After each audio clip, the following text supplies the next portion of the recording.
Hello, everybody. I want to talk today about polarisation.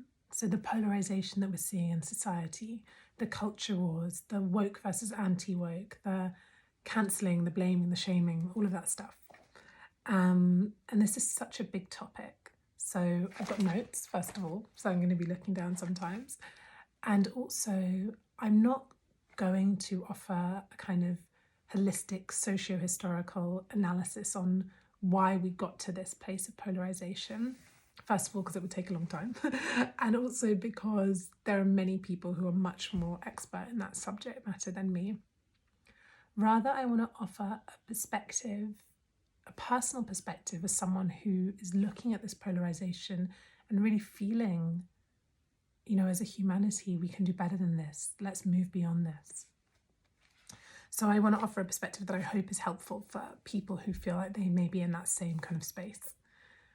I think that many of us, particularly people in this Instagram community, can feel like we're on the outside looking in at this tearing apart of our families and our communities and our countries along identity and political lines. And looking at this deepening division and thinking, we need to heal this. And then there are some people who were on the inside and then suddenly found themselves looking around and thinking, wait a minute, this doesn't speak for me anymore. I see a lot of people online talking about leaving the cult of wokeness, and people are leaving these factions and then finding the question, where do I go now? So this video is really talking to those people. And maybe you're not in either of those camps, in which case you may just be here to jam with me for 10, 15 minutes, in which case come along for the ride. Okay, so let's get into it. So when I came back from my maternity hiatus, I had half hoped that the culture wars that have so defined our public dialogue for the past few years would have moved on. And then I went back online and of course saw that people were still shouting at each other for holding different views around the big issues like race and gender and the environment. And I found myself getting really frustrated and thinking, why can't people just have respectful conversations about stuff they disagree on? Like, why? And when I find myself going into these frustrated, judgmental places, I sit down and I ask myself, how would the most compassionate, most understanding, most patient part of myself respond to this issue? And I don't do this to silence the more angry, fired up parts of myself. Rather, I do it to make sure that love has a voice in the matter. Because so often the more patient, more compassionate, more loving voices within us are drowned out by the louder, more fiery voices. So I just do it to make sure that that voice is in the mix. So I did that with those lenses on, looking at polarisation. And what I started to see was that from my perspective with those lenses on, that there were deeper human callings that are expressing themselves through this polarisation. And I found really two key ones. So the first one was not new to me. Lots of people have spoken about this. And this is our very human need to belong. The machinery of modernity has in many ways decimated the locations that we used to find home. The decline of organised religion, leaving this huge gap for meaning making. How do we make meaning now? The rapid urbanization, moving people from local close-knit communities to big anonymous cities. The ever rising use of technology, shifting the primary location of our interaction from face-to-face to behind screens. And this crisis of belonging, leaving so many of us looking for a new home. And the home that has been offered up to us in the last few years has been our identity or our political position. And this these homes have been, amplified and encouraged by social media algorithms and mainstream media, whose whole existence rests on keeping us outraged and entrenched in our little positions so that we click through to the next thing or view the next thing. And so what often manifests as stubbornness or anger or hatred at the other side in these culture wars, I believe also has a seed of origin in our very human need to belong. And the second calling, which is actually quite revelatory, I'm not sure what that word is said to me, was this human instinct to make the world a better place. I'm in a very interesting situation here in the UK in that I'm in 2 WhatsApp groups of Black and people of colour who are in kind of public political dialogue. And one of the WhatsApp groups is filled with people who you might term as woke, progressive, liberal, left-leaning. And the other one is full of people who you would see as more conservative, right-leaning. And both of these groups are consistently talking about how do we make society a better place, but doing so in completely seemingly opposite ways. So in that left-leaning group, people are talking about dismantling systems of oppression, speaking truth to power, controlling language so that it becomes more inclusive. In the right-leaning group, people are talking about preserving family and religious values, retaining personal responsibility, protecting free speech. And 2 very, very different paths trying to ultimately get to the same place from these people's opinions, which is to make society a better place for all of us. And in the case of this particular group, because it's Black and people of colour, to make society a better place for Black and people of colour, but thinking that we do it in very different ways. And so the question that then arises for me is, if I can see from this vantage point that these 2 groups are not that different and both are looking for home and trying to make society a better place, how can I convince them that actually they're quite similar and to talk to each other and to respect each other and to not see each other as the enemy? And this is where things get interesting, because I suspect that my job, our job, as people seeking to heal this polarisation of society, is not to convince anyone of anything at all. The whole game of polarisation feeds off convincing. It lives off convincing the other side that they're wrong and they're ignorant and they should just come over to our side where things are right and wise. And so for those of us looking to transcend polarisation, we don't really want to be in the business of convincing anyone of anything at all, I think. In fact, I suspect that we don't have to say very much at all, and that instead our role is to be the antidote through the way that we live. So as an antidote to a culture where people are so intolerant of different views that they can't even listen to each other, our job is to be the best listeners in the room.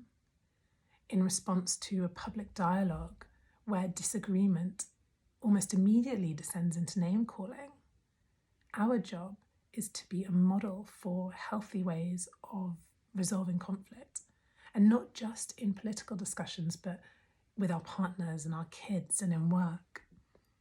And in defiance to a narrative that sees everyone who disagrees with our point of view as the enemy, our job is to find the edges of our own empathy, to see where and for who our empathy expires.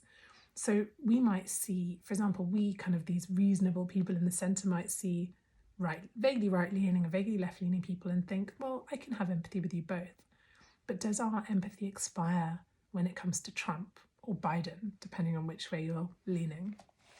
Or for myself personally, as someone who's deeply engaged in a mission to heal racial inequality and division, I may find it easy enough to find empathy for my Aunt Carol, who's 85, who doesn't want to be an anti-racist, but isn't engaged in actively going around being racist to people.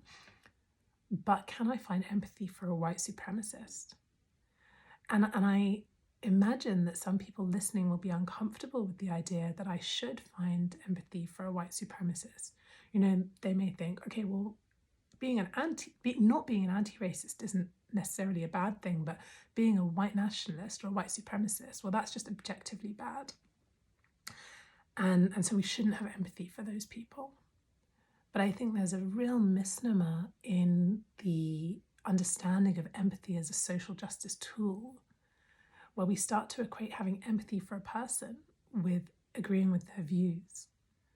Whereas in fact, we can have complete empathy for someone without having to agree with anything that they believe. And empathy isn't saying I accept what you believe, rather it's saying I see you as a human whose unique set of experiences, life experiences, has led you to where you are today. And it's having the humility to say, if I had had your exact life experiences and family upbringing and exposure to views, would I also be a white supremacist? And to really have the ultimate humility to say, yeah, probably I would be.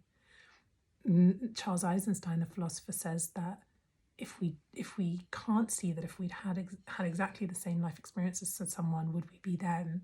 What we're basically saying is, well, I'm just made up of fundamentally better stuff than you, which, we really aren't. So the edges of our empathy becomes our work. And also I think that some people may listen and think, well, it's not your job as a black woman to have empathy for white supremacists. That's not your burden to carry. And to that I would say, for the work that I'm trying to do, it absolutely is my burden to carry, and I pick it up gladly. I was once staying at a monastery with some Buddhist Vietnamese monks doing a meditation retreat. And I remember looking around and thinking, wow, all of these monks and nuns are living, entirely at the edges of peaceful, non-violent living. Everybody in the world should be living like a monk and a nun. And then I had this thought, actually, no, we're not all supposed to live like monks and nuns. These monks and nuns are supposed to be the role model for peace at its highest edge, so that the rest of us can kind of find ourselves somewhere on the way to that. And so I don't believe that everybody is supposed to make it their mission to find empathy for white supremacists. But for those of us who want to engage in the work of healing polarization, it is actually our job and our burden to find where our empathy expires and to dig deep and to keep finding empathy for people who we disagree with, people who we are offended by. Because the whole kind of relationship of people on these two sides of the culture divide, they're looking at the other side and saying, well, you're where it stops being reasonable. I disagree with you. So it's our job as seeing where we think reasonability ends and to find empathy even beyond that. It's what the philosopher Bayo Akomolafe calls radical hospitality. How can we keep being hospitable to even the people whose views seems most despicable to us? And that is our job, to be the role models of empathy at the edges of empathy. So that's really kind of my most recent perspective of how we, who are seeking to heal polarization, do so. It's not about convincing people. It's about role modeling the behaviors that are an antidote to polarization. It's like we become anti-antidote practitioners, or maybe anti-polarization practitioners, or post-polarization practitioners, PPPs. One of the other things that I think is really, really important for those of us who are wanting to do this kind of work is to see where our own limits are. Because part of the lifeblood of polarization and the entrenched views are that each side doesn't see their view as limited. So for those of us who are looking to heal it, we have to see our own limits. And I looked at my personal limits, and what was very interesting to me is that I found that I am, both by nature and nurture, inclined to be a kind of balanced, central person. I'm the daughter of 2 immigrant families. My dad's family, Caribbean, my mum's Indian. Both my parents are very political, creative, liberal, left-leaning. And so in that way, I was inclined to be on that side of the debate. But I also have this very commonly immigrant kind of belief system somewhere within me where it's quite individualistic. It's work hard, get your head down, don't make a fuss and climb the ladder, which in many ways is more right-leaning. So even within my kind of immigrant upbringing, there was this kind of balance between both sides. And then in my own nature, my personality, I am naturally inclined to be rebellious, suspicious of authority, those kind of more left-leaning ways of being. But being a deeply spiritual person, a lot of my spiritual work is around personal responsibility, how I create my own reality, which might be seen more on that right-leaning philosophy. So both my nature and nurture are inclined to be balanced and central. And so I have to see that maybe the way that I'm looking at this isn't just that I'm more reasonable and more evolved, but maybe that's just my vantage point based on how I've been brought up and who I am. So it's really important that we keep digging within us and seeing, well, where are my limits? What of my experience has led me to this view? And the other thing I think that's really important for those of us seeking to be post-polarization practitioners, I'm trying to coin that, is that we see that there's a risk that we end up becoming like a third leg. If there's these 2 sides, that we become like a third oppositionary leg, where we become almost like aggressively reasonable. I've noticed this in a little bit of a trend in people who wouldn't identify as right-leaning, but who are leaving the cult of wokeness, who become almost aggressively reasonable and central and critical of wokeness. And that actually we run the risk of just becoming another binary, a trinary. And so what do we do to that? I believe is that we need to hold our positions lightly. Yes, we may be saying, okay, let's move beyond polarization, but we need to hold even that lightly. There is a Lao Tzu quote, which I think really sums it up, which I'll finish with. And it goes, "A man is born gentle and weak. At his death, he is hard and stiff. All things, including the grass and the trees, are soft and pliable in life, dry and brittle in death. Stiffness is thus a companion of death, flexibility a companion of life. An army who cannot yield will be defeated. A tree that cannot bend will crack in the wind. The hard and stiff will be broken. The soft and supple will prevail."